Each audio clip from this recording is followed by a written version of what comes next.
It's the people. Yo, we hit 600 and more. You love us. We love you too. And thank you for 600 and more. We on the way.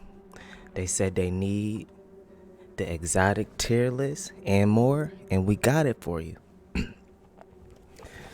I do see some information out there, but this is gonna be more of a real life play tested exotic tier list. Now you may be looking at it and you see the epics. We don't want to dismiss them. The list kind of looks funny because if I could, I would put the skipping stone above S tier, and then everything else would kind of be S tier A. So that's how I want to start off saying, and this is all just conjecture. So, skipping stone is exactly what a exotic, legendary, whatever you want to call it. I'm gonna probably be calling it exotic because that's just what I know. Skipping stone is exactly what an exotic should be, what it feels like, the functionality. It's not a buggy exotic. So that right there turns the hunter basically to like an apex predator. Forbidden medicine. The next on my must have, especially because these are class specific exotics, and they, I'm a huge fan of the bombs, period. And these, especially with the healing, like the in game content, huge fan. I know that these two, and we'll see the mist, maybe the mist of Yagata. I know I put those three first because those are crucial to all builds. They're like basically the building point around what you would build.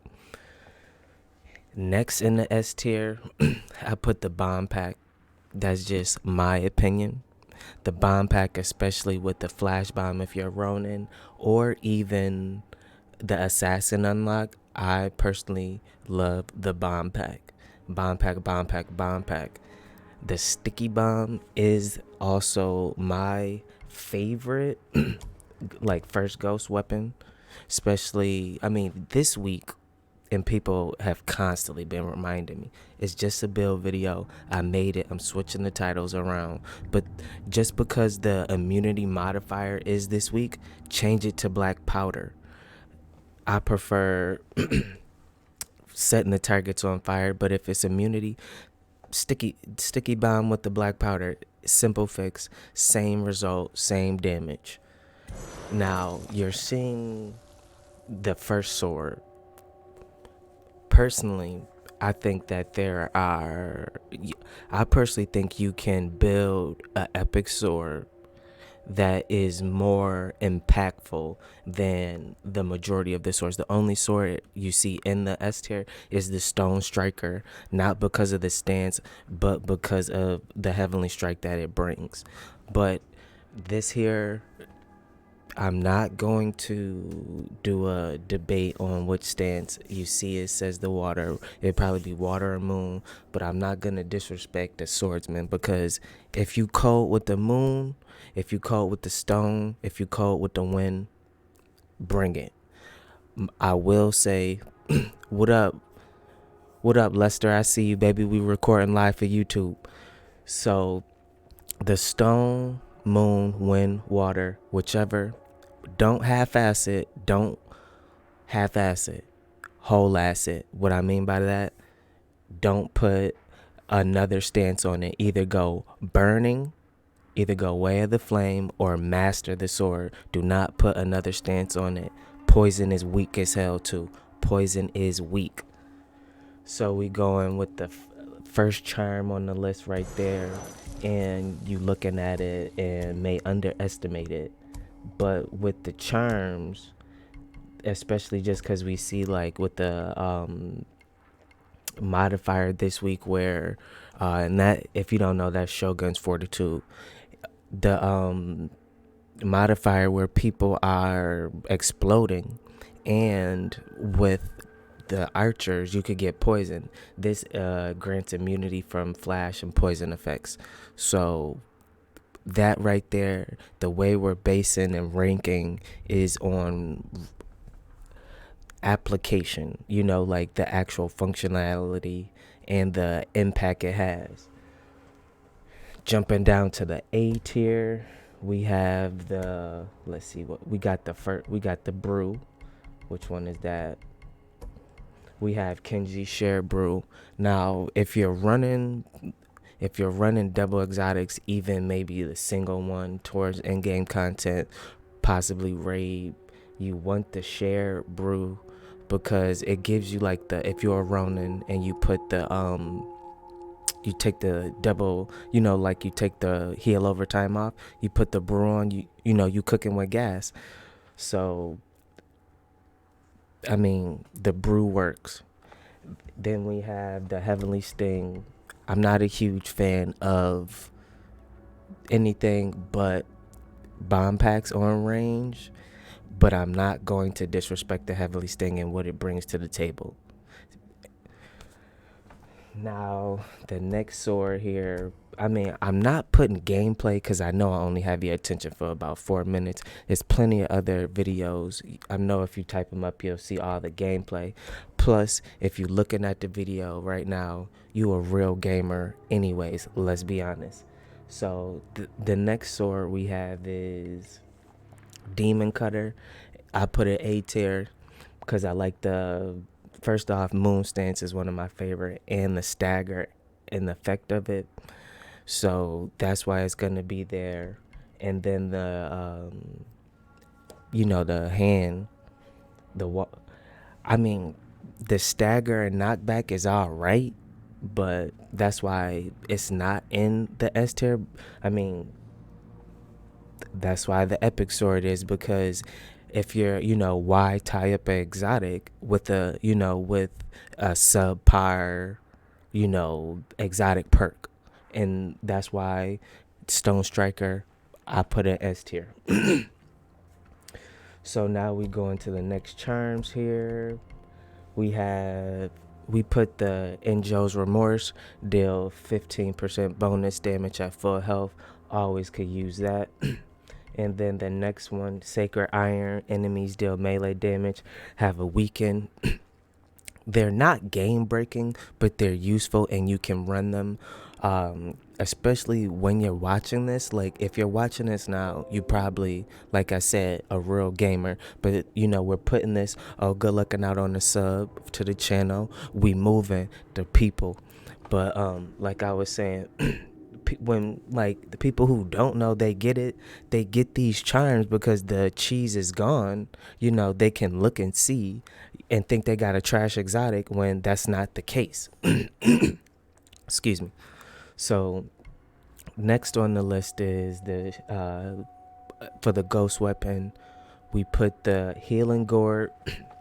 We put the healing gourd class, like, it's the class exclusive charms and the melee one. So we put all three of those in there.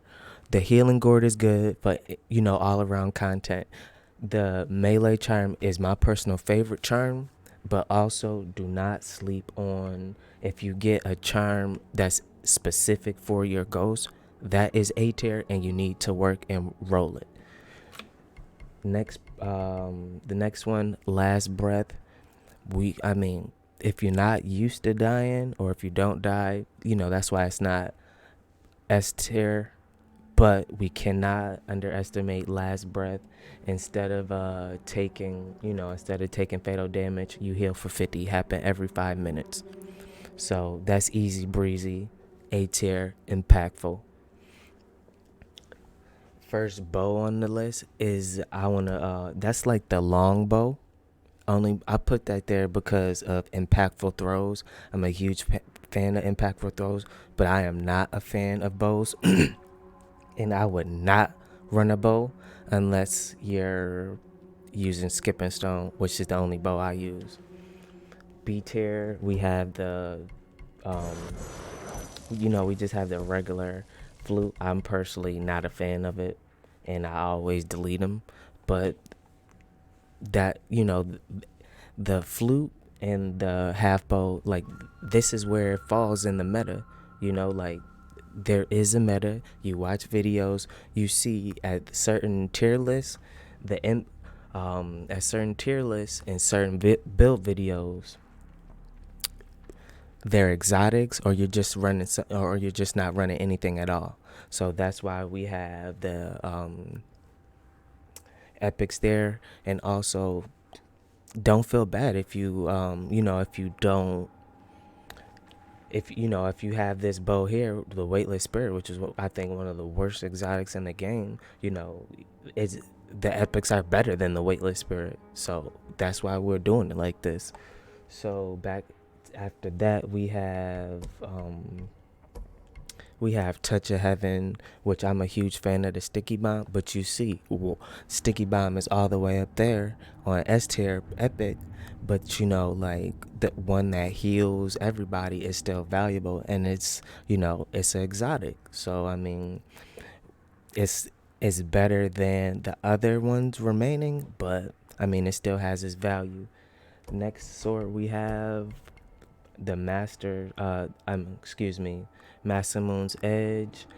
We put the Massamunes Edge and the Master Katana in the last two, just because their Massamunes Edge, the stance is trash, and the 20%, as well as the Master Katanas with the all stances, very lackluster and not worthy of your exotic spot. That's why it's in the B tier. We already touched on the half bow.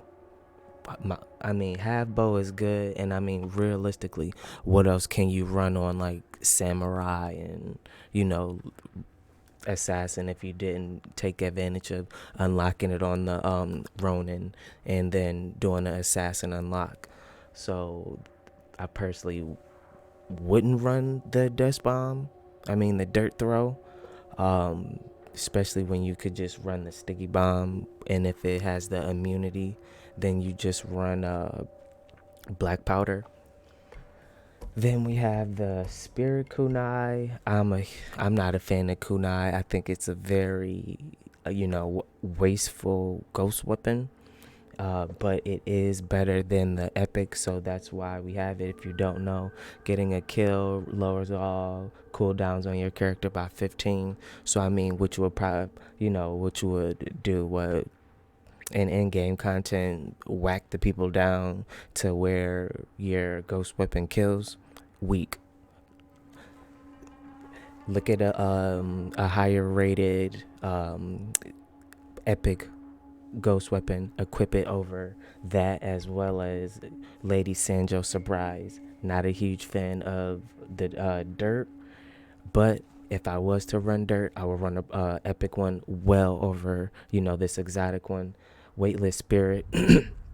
I think I'm not a Weightless Spirit is, we're not standing fire back.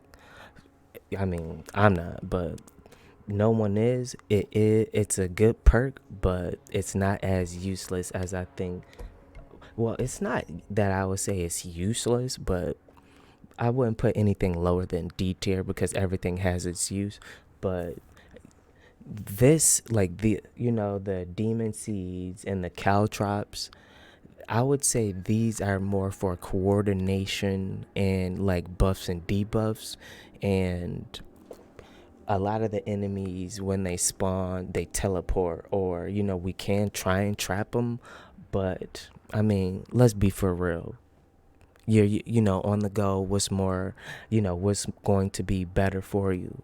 The healing gourd. And whether it is the epic one or it is the legendary, the healing gourd is going to be more impactful and beneficial than the Caltrops. Also, that one right there is the kunai and the stealth charm.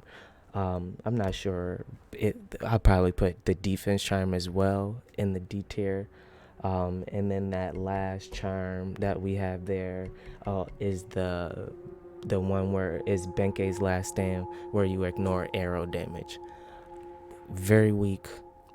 I mean, that's just my opinion.